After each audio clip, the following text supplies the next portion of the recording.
todos os participantes, boa tarde, sejam muito bem-vindos. A comissão organizadora do 5º Seminário Internacional de Estatística com R tem a honra de recebê-los novamente. Iniciaremos agora o segundo bloco de palestras, composto por 5 apresentações. Pedimos que as perguntas sejam enviadas pelo chat na lateral direita da tela, respeitando o código de ética o código de conduta do YouTube. Ao final de cada apresentação, convidaremos o palestrante a responder as perguntas do chat ao vivo. As perguntas que não forem respondidas serão enviadas para o palestrante e as respostas serão disponibilizadas em nosso site posteriormente. Iniciaremos agora a palestra de título Building a Shine App for COVID-19 from the Very Beginning, ministrada por Manuel Febreiro Bandi, professor catedrático de Estatística e Pesquisa Operacional na Universidade de Santiago de Compostela. Seus interesses de pesquisa incluem séries temporais, bootstrap, estimativa não paramétrica, estatística espacial, redes neurais e dados funcionais.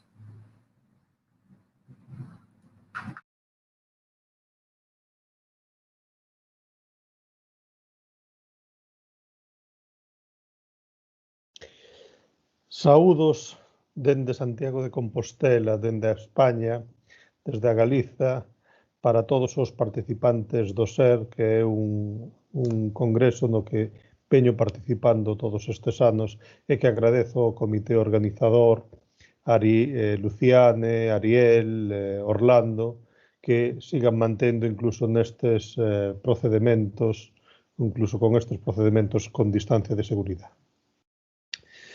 A charla que teño, esta presentación, que se vai facer en portuñol, galego, nunha mestura de linguas, espero que isto non sexa unha dificultade, vai ser sobre como construir unha aplicación Shiny, neste caso para COVID-19, desde cero, desde o que sería a idea estatística, hasta o que sería, digamos, o desenrolo ou a publicación desta aplicación. Como calquera proxecto, isto parte dunha idea estatística que se quere publicar, habrá que buscar as ferramentas e os elementos necesarios para levála a cabo, as fontes de datos, como instalar o software e como facer para que esa idea estatística poida ser publicada ao mundo. A idea estatística, que é a primeira parte, pois fai referencia á predicción de COVID-19, que é o tema deste ano, sen ninguna dúda, e, como seguro vos ocurriu a moitos de vós, pois todos nos fixemos epidemiólogos neste último ano. A idea inicial que eu teño é empezar por os modelos epidemiolóxicos clásicos.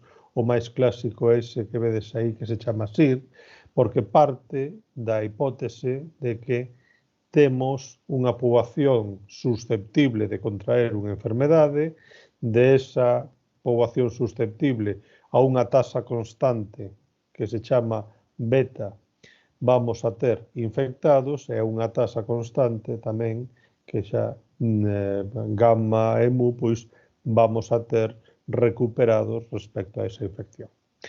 Isto é un sistema de ecuacións diferenciais e é seguramente o modelo máis usado en toda a epidemioloxía. Destes modelos temos variacións, temos, por exemplo, incluir un grupo de expostos que están infectados pero aínda non infectan ao resto da poboación, ou algo que se está poñendo moi de moda nos últimos meses, que é incluir tamén o grupo de vacinados que teríamos con distintas vacinacións e inmunes con respecto a esta información. Todos estos modelos epidemiolóxicos veñen do análise matemático, son, como decía, modelos basados en ecuacións diferenciais e, grazas a que cumpren unha serie de hipótesis moi fortes, podemos ter solucións implícitas. E estes modelos, nos primeiros meses da pandemia, foron útiles para predecir o número de infectados ou a proporción de infectados. Pero no que están basados estes modelos epidemiolóxicos é que os rates, as taxas de pasar de susceptible a infectado ou de infectado a recuperado son constantes ao longo do tempo, que non parece unha hipótese moi razoable. Tamén supón que as poboacións están ailladas e non hai transmisións entre grupos de poboación. Todos os procesos son homoxéneos en términos de ratios de probabilidade e, por suposto, non hai termos estocásticos que teñan, por exemplo, en conta posibles errores no conteo dos infectados ou posibles problemas na adquisición deses datos de infectados. Entón, para convertir a miña idea estadística, convertir, digamos, estes modelos ríxidos en algo máis estatístico, a min o que me interesa é, primeiro, ter unha variable estatística que sea homoxénea ao longo de países, ao longo de rexións, ao longo de continentes, e nin os infectados, nin os susceptibles son variables que sexan homoxéneas ao longo dos países.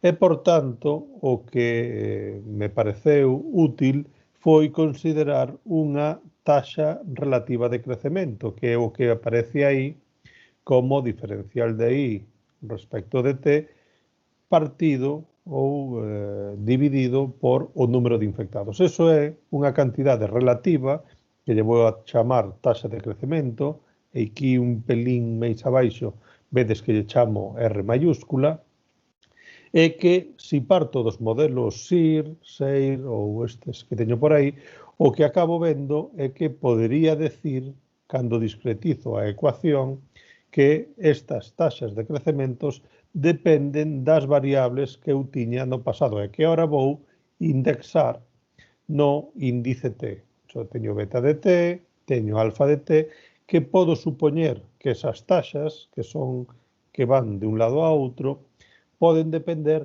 de outras variáveis que eu podo ter ou que eu podo contar nunha rexión determinada. O número de vacinados, o número de falecidos, o número de hospitalizados, en fin, todas as posibles variables que poida ter. Bueno, unha vez que eu plantexo isto, pois pretendo, entón, predecir a miña taxa de crecemento a un retardo K, que sería esta función, con respecto ou como se fose unha función de regresión con respecto a outra información.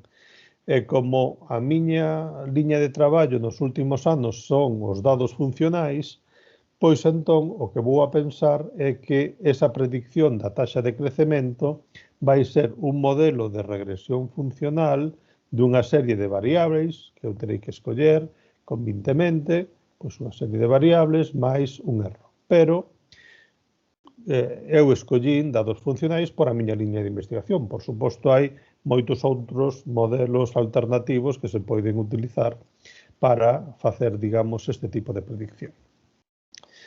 Por tanto, eu plantexo o meu modelo de regresión con dados funcionais e aquí teño basicamente tres alternativas. Teño o modelo lineal que ten directamente esta forma, unhos parámetros beta que están asociados ou que están operados por unha integral con respecto ás variables do pasado, e aquí onde vedes esta notación entre corchetes T, T menos LR, isto é o período do pasado que vou utilizar para predecir o futuro. No meu caso, utilicei basicamente os dados das últimas 3 semanas. Temos un modelo lineal e temos tamén modelos non lineales que recollerían a dependencia desta forma, con unhas F que poden ser xerais, que en algún caso podense construir por métodos kernel, un clásico non paramétrico, ou este que se chama modelo espectral, porque o primeiro que se fai é representar os dados funcionais nunha base e logo utilizar os coeficientes da representación nesa base para construir as funcións non lineais que quero facer. Bueno, o que é importante, digamos, de toda esta idea é que, como eu estou construindo unha aplicación Shiny, non facela desde cero, senón que eu teño un pacote en R que se chama fda.usc que permite calcular todo tipo destes modelos de regresión con dados funcionais. E, por tanto, a miña idea é, por suposto, pois, abordar este problema cando construo a aplicación Shiny a partir de facer o análisis estatístico neste pacote e mostrar os resultados. Entón, mostramos aquí un par de exemplos. É importante o que decía antes de que eu necesito unha variable que sea homoxénea entre todos os países e todas as rexións e, por tanto, vedes, por exemplo, que estou fixándome no que é a taxa acumulada en 14 días por 100.000 habitantes, que eso é algo que podo comparar entre países. E aí teño na primeira columna o número de infectados para Brasil e para España, liña verbeña para España, liña azul para o Brasil, eso son tasas en 14 días para 100.000 habitantes, e temos para falecidos na segunda columna tamén tasas en 14 días para 100.000 habitantes. Aquí temos os infectados por 100.000 habitantes acumulados na segunda fila e tamén, digamos, o caso de falecidos. Pero o que nos marca a primeira fila é basicamente a evolución da pandemia. Na España poderíamos decir que levamos 4 ondas, que serían a primeira que se produxo en marzo, esta segunda que sería novembro de 2020, esta que estaríamos en xaneiro-febreiro, e poderíamos marcar quizá esta última de marzo, que, bueno, é unha ondiña, quizá non sexa algo, digamos, relevante. Algo semellante, pois, pode pasar, digamos, no Brasil, aínda que no Brasil, digamos, esta taxa de infectados en 14 días parece que non baixa, senón que mantense máis ou menos crecente ao longo do tempo. Bueno, eu teño estes dados que é o que quero predecir. Podo interpretar os modelos de regresión funcional, aínda que quizá o mellor é que os interprete en termos de predicción. E claro, facer interpretación en predicción en dados funcionais non é fácil, non é doado, e teño que pensar un pelín máis como se fa, non? E aquí o que fago é construir as curvas do xeito unha media máis un parámetro pola primeira componente principal máis un parámetro K2 pola segunda componente principal. E entón podo construir estas superficies que vedes aquí abaixo indexadas nestes parámetros K1 e K2. As primeiras componentes principais dos dados funcionais tédelas aí nesta segunda gráfica. A primeira componente principal é a liña vermella, que nos di exactamente ou nos dá información de si a taxa de crecemento é alta ou baixa, e a segunda componente principal é a liña azul, que nos di basicamente si a taxa de crecemento está crecendo ou está decrecendo. Se está crecendo teríamos termos positivos, se está decrecendo teríamos coeficientes negativos. Bueno, na terceira gráfica tedes dibuixados para todos os dados que teño os valores das componentes principais e en color está marcado, digamos, a taxa de crecemento. Os valores azuis claros que vedes aí significan taxas de crecemento negativas ou cercanas, moi cercanas a cero. Os colores máis magenta significan taxas de crecemento altas. Ben, entonces, teño aquí para estas curvas que utilizo para predicción, que realmente o que me varían é a escala como a primeira componente principal e logo se suben ou baixan como nos di a segunda, pois temos estas superficies de predicción que teño na segunda fila, o modelo lineal, que mostra un gradiente claramente lineal, como o seu nome indica. Temos o modelo espectral, que é este modelo que se chama Ikisan, que ten ben parecidas as liñas de nivel como a do modelo lineal. Isto quere decir que, basicamente, aunque este é un modelo non lineal, está estimando algo moi semellante ao que estima o modelo lineal. E logo temos o modelo non paramétrico, kernel, que temos aquí, que tamén amosa un comportamento parecido, aínda que temos aquí algunha zona onde é algo diferente. Bueno, unha vez que temos, digamos, resolto o tema de que temos un modelo estatístico e creemos que as nosas prediccións son boas, a cuestión é agora buscar, digamos, as fontes de dados para elaborar e entrenar os nosos modelos. No primeiro tempo da pandemia, teño que decir que todo isto foi desenrolado mentre estábamos confinados na casa, en marzo e abril do ano pasado. As fontes de dados que eu tiña eran os dados que viñan da Universidade Johns Hopkins, que foi a primeira universidade que empezou a ter repositorios de datos de COVID-19. Na España, naquel momento, empezaron tamén a haber, digamos, algún repositorio oficial con algunhas dificultades, que os podei comentar se queredes, e a Italia, que tamén foi un dos primeiros países da Europa que empezou, digamos, a sufrir casos de COVID. Logo, co tempo, pacotes de R que teñen que ver co COVID, que teñen datos ou teñen dashboard, pois foron xurdindo para varios países, para dados de todo o mundo, pero isto xa foi, digamos, un desenrolo posterior. Sempre que se busquen datos, en particular para facer, digamos, aplicacións deste estilo, hai que ter en conta os formatos, as fontes, os posibles alineamentos, desalineamentos que se poden ter, o estatus de actualización que teñen estas fontes de dados e as posibles covariantes que teñen. Claro, isto contóvolo porque, por exemplo, se vedes aquí no caso da España os dados que teñen a Johns Hopkins University, que están en azul, e os datos oficiais que están en vermello, na outra liña, vedes que hai pequenas diferencias, porque os dados oficiais en España corríxense para atrás. Cando se detectan erros, pois hoxe detectanse tantos datos, pero mañá descúbrense que algúns desos dados eran máis ben asignados a días anteriores e entonces corríxense esos dados.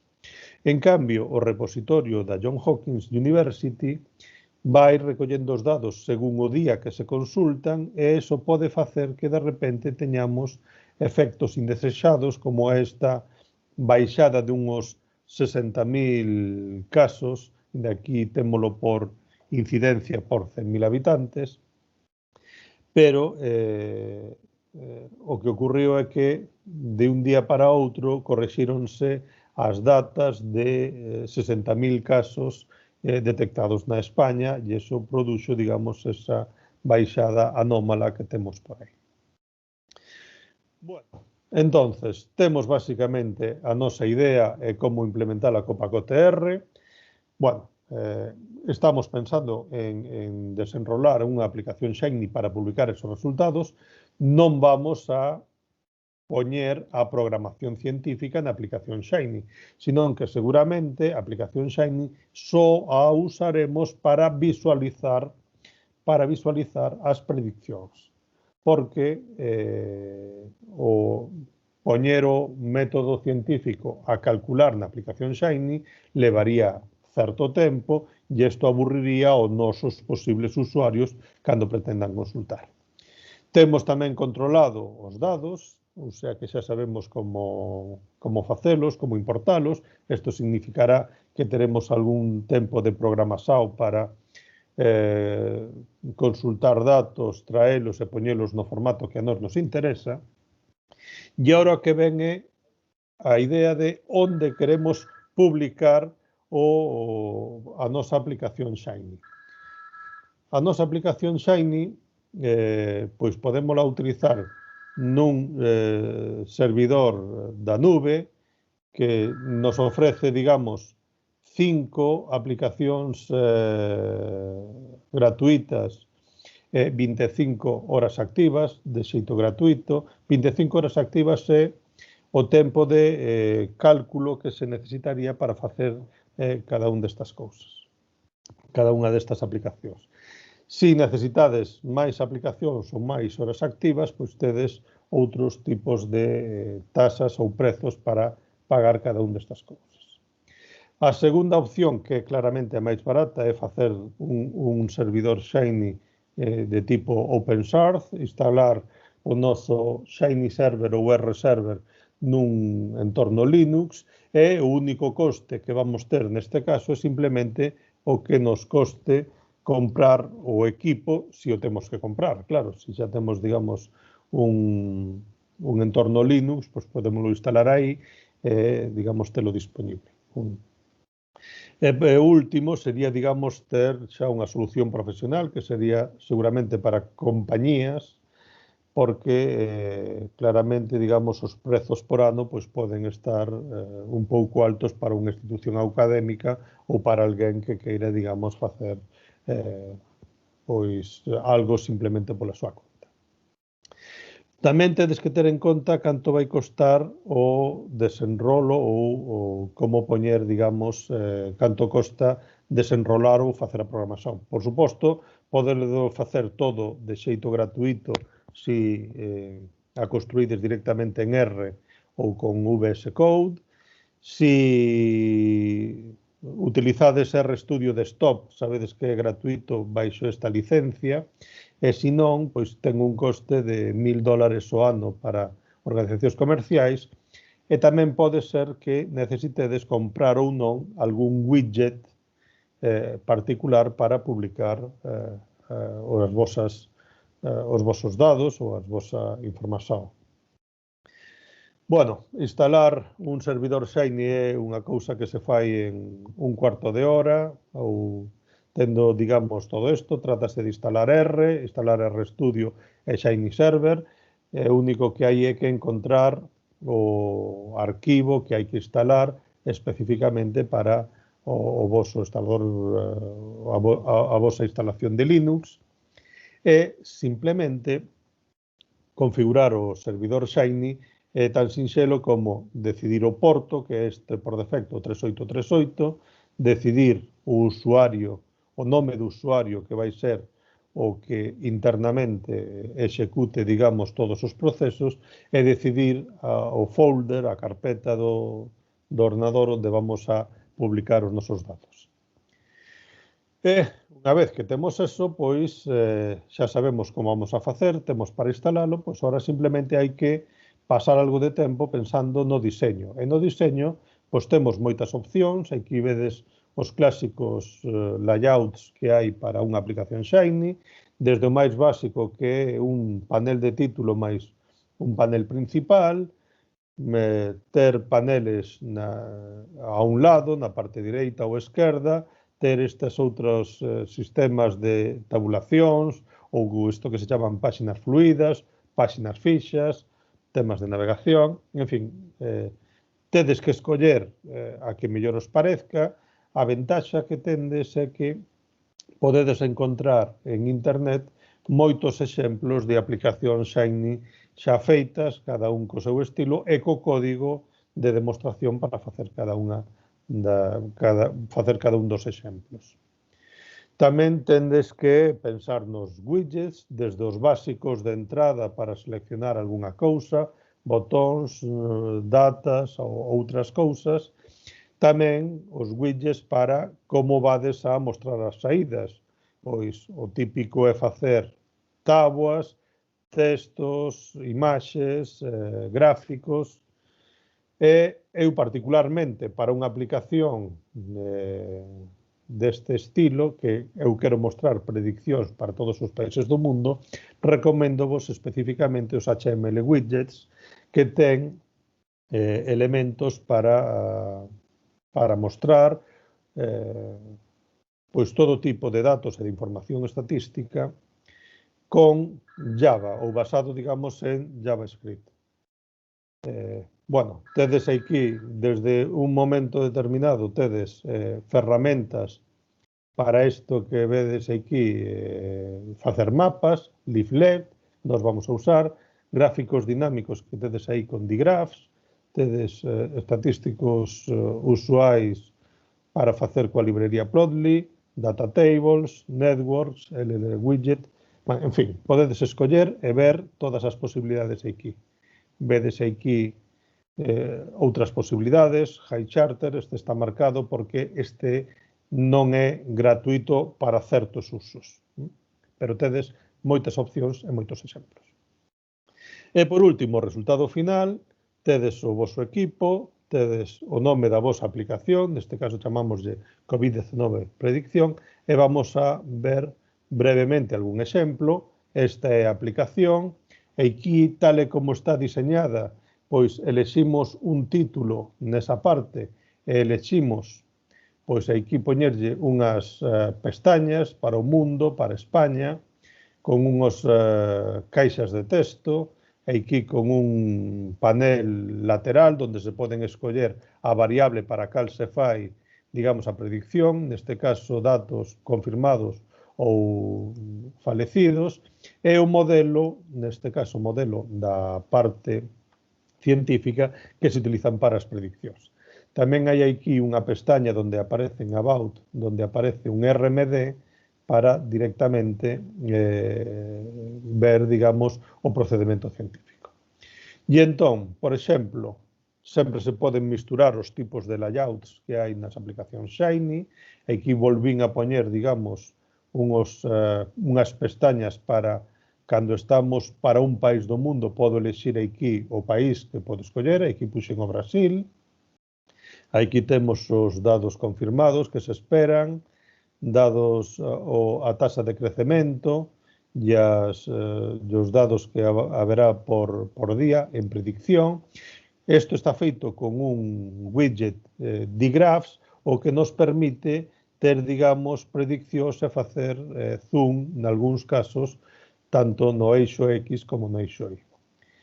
Temos esta segunda pestaña que puxemos para comparar varios países do mundo, neste caso Portugal, a España e o Brasil, e o que vos decía, temos aquí que pasando simplemente o rato, pois podemos ter, digamos, as etiquetas desa aplicación, cantos son os valores que nos aparece, e unha táboa de dados para cada un dos países que temos nese caso. E, por último, un mapa, neste caso un mapa do mundo, feito con leaflet, que nos permite mover o mapa como queiramos, nos permite marcar etiquetas se nos poñemos en riba de calquera país, e ter, digamos, neste caso, incidencias acumuladas por países, e incluso nos permite, digamos, cambiar, neste caso, a outro momento do pasado, para ver como estaban esas tasas e esas acumulacións en todo o continente que nos aparece por aí. Bueno, elexir o que un pon nunha aplicación Shiny, pois é unha idea creativa de diseño que pode estar máis ou menos afortunada.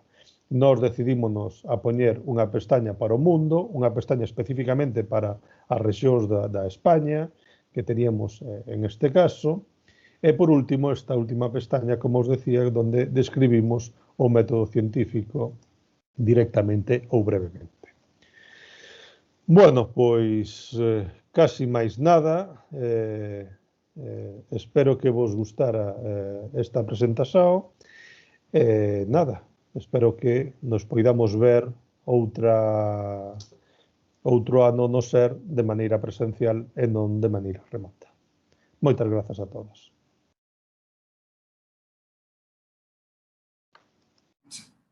Convido agora para conversar com o palestrante nossos moderadores, o professor doutor Ariel Levi, professor da Universidade Federal Fluminense, e o professor doutor André Ugolini, professor da Universidade do Estado do Rio de Janeiro. Boa tarde, Manuel, professor Fileiro, boa tarde, tudo bom? Tudo bem. Então, Muito obrigado pela sua apresentação, muito bom exemplo de como se pode utilizar o Shiny. E agora começamos a sessão de perguntas e respostas. Convido claramente todos a postarem suas dúvidas no chat do YouTube e vamos ver se sai alguma pergunta. Eu vou... aqui. A interpretação de predição em dados funcionais não é fácil. Poderia nos dizer como podemos contornar essa dificuldade? Claro, nos dados funcionais o que temos é unha curva, unha trayectoria en vez de un vector de números ou números simplemente. Entonces non temos os parámetros numéricos que poderíamos ter nun modelo de regresión multivariante clásico. Entonces temos que buscar alternativas para poder ver como se comportan os modelos. E a alternativa que está na presentación é parametrizar un conxunto de curvas con respecto a dous parámetros, utilizando componentes principais, e entonces dibuixar as superficies que saen desa parametrización numérica con dous números. E iso permite comparar aproximadamente como son eses modelos. Claro, os modelos, o que dicen, vendo os resultados, o que dicen é que realmente co modelo lineal chegaba, que é o modelo máis popular en datos funcionais, porque as prediccións que fan os outros son ben parecidas ao do modelo lineal, co cal posiblemente non temos ningún incentivo para abandonar o modelo lineal, aínda que hai test estatísticos que se poden calcular para asegurarse de que eso é unha relación lineal ou non é unha relación lineal. Entendi. Están preguntando aí diferencia entre dados funcionais e non funcionais. É isto que decía. Dado funcional son curvas, funcións. E ese é o noso átomo estatístico. En vez de que sexan vectores ou que sexan números directamente de distribucións. Entonces, a principal diferencia é que estamos traballando en espacios de dimensión infinita. Xa sei que isto é así unha cousa como moi de matemáticos, de xente un pouco afectada por traballar, pero, en fin, estamos traballando en curvas, cada vez máis a estatística do século XXI é máis sobre obxectos estatísticos que a teoría clásica de vectores ou números, que se sigue facendo, pero agora, digamos, evolucionamos a novas fronteiras. Entendi. Outra pergunta aqui. Bom, foi um cumprimento aqui, excelente apresentação. Ao final, qual via do deploy escolherán? Pois, nós fixémolo todo en open source. Eu aproveitei un computador que tiñamos no departamento que era vello, instalamos Linux Fedora e aí fixémolo todo. Todo o que fixémolo con custe cero. Porque reaproveitamos computadores e tal. Cousa que se pode facer, o sea que, polo menos en unha institución académica que pode non ter, digamos, os recursos suficientes, ¿no? Já sabemos en que tempos estamos. Exatamente. Vamos ver se tem outras perguntas por aqui. Não tem outra. Bom, eu pergunto uma questão. Você carregou os dados diretamente no Shiny? Então, você fez os cálculos anteriormente, e depois... Claro, o servidor Shiny, digamos que as prediccións só se actualizan unha vez ao día. Entonces, no mesmo servidor Shiny, pero fora do servidor Shiny, teño o programa científico correndo, que levalle, pois, 25, 30 minutos calcular esa. Entonces, o que fago é, calculase, digamos, en background o modelo científico e iso é o que se pasa a aplicación Shiny para que se visualice. Vale? E ahora vexo aí, porque usar a porta 3838, ese é o porto por defecto que ten o Shiny. Eu non o cambiei porque así é máis fácil controlar no firewall cales son as conexións entrantes que veñen ao Shiny ou que veñen a un servidor web, digamos, usual. Entonces, podelo controlar polo porto directamente. E a versión gratuita permite varios usuarios, pero son usuarios locais, quere decir que tens que ter, digamos, os usuarios locais implementados, entonces podes decir que son varios e incluso decir que a carpeta ou folder onde están as aplicacións Shiny estén colgadas dos directorios persoais dos usuarios só locais. Para ter, digamos, acceso a funcións de rede máis avanzadas, hai que pagar. Hai que ter, digamos, unha licencia profesional, vamos. Profesional, sí. Tá bom, acho que não temos outras perguntas. Queria agradecer a nome de todos novamente a sua vinda no SER, de forma virtual, mas tudo bem. Próximo ano, tomara que... Tem Ariel que tem uma pergunta. Tem Ariel que... Não deves ter o microfone, Ariel. É mudo, Ariel. Estás mudo. Está mutado. Opa, é por isso que você não me escutava. Tá bem. Gente, você disse que estava no começo da pandemia, nós tínhamos uma dificuldade muito grande com dados, não é? Você conseguiu contornar isso ao longo da sua pesquisa? Ou ainda continuamos tendo uma série de complicações com revisões de dados de vários países e alterações? A ver, os dados é o problema máis grave que tivemos con isto da pandemia.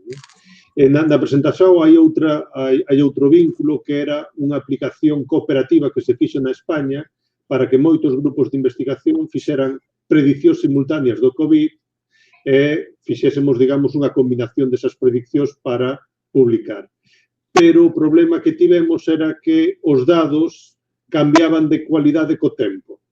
E incluso podemos sospeitar que cambiaban de cualidade según intereses políticos de cada rexión da España que lle interesaba.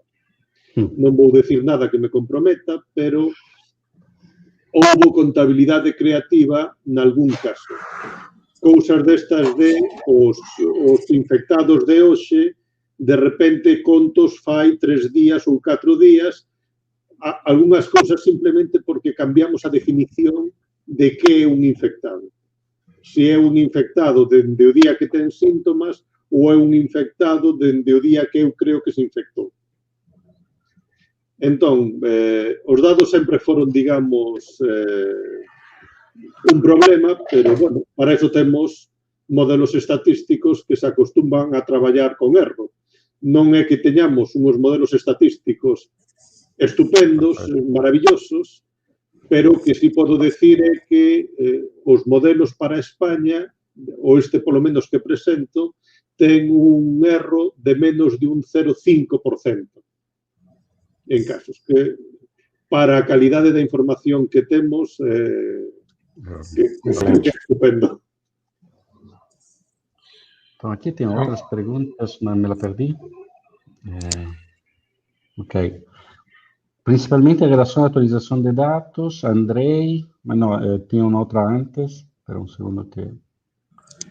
é necessário, essa é uma pergunta interessante. É necessário dar o código diariamente ou o servidor faz isso automaticamente?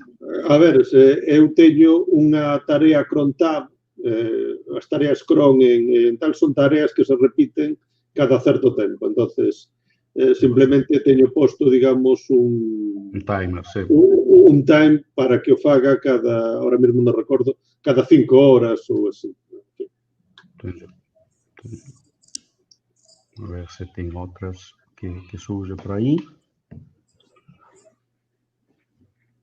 Acho que não. Ariel? Tá. Não, no momento não temos mais perguntas. De qualquer maneira, agradeço muito a presença do Manuel, mais uma vez no SER. Ele sempre traz palestras muito interessantes, foi para Time Series, agora essa aplicação com o Shiny. Fico muito feliz de tê-lo conosco sempre e tão perto de Compostela, apesar de tão longe como estamos no Brasil. Não é? Mano, muito obrigado. Vamos caipirinha. Isso aí, se Deus quiser. Estaremos juntos novamente. Que vaya tudo bem. Um abraço, Manuel. Um abraço, Manuel.